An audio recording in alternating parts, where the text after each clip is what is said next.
नाभी मुंबईर बासिंदा Brinda Ghanshyam Rathi Mumbai cricket association द्वारा 2014 रे अनुष्ठित अंपायर परीक्षा कृतकार्य होई पुणी 2018 बीसीसीआई द्वारा अंपायर परीक्षा पुनश्च सफलता पाई देश में प्रथम महिला अंपायर हेबार गौरव अर्जन कले।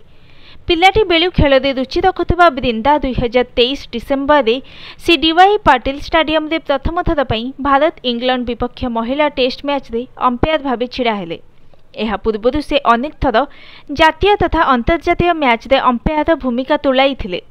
2020 से अंपायर विभाग में आईसीसी डेवलपमेंट पैनल को पदोन्नति पाई 2022 मसीह बर्मिंगहाम ठारे कॉमनवेल्थ गेम्स रे मध्य अंपायर दायित्व तुलाई थिले। तेबे 2023 मसीहा जानुआरी रे नारायण जानकी सहित भारत में पुरुष घरोई संस्करण अंपायरिंग इतिहास सृष्टि करथिले। खाली सेतिकी नुहे, राठी महिला टी20 विश्वकप, महिला प्रीमियर लीग और एशियन गेम्स रे अंपायर दायित्व सफलतार सहित तुलाई।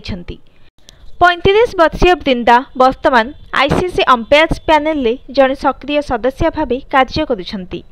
तेबे आगुरु महिला अंपायर को क्यारियर गढ़िबा एक प्रकार कष्टसाध्य थिला।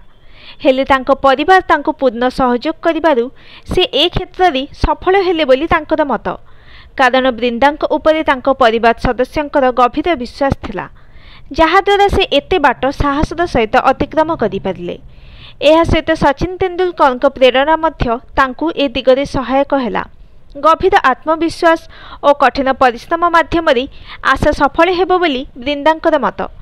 तेबे पुरुष गड़े जड़े महिला अंपायर भाव जोगदेवा निश्चित पक्षे बृंदांक पई गोटे चैलेंज थिला बोली कहिले भूल हेबो नाही।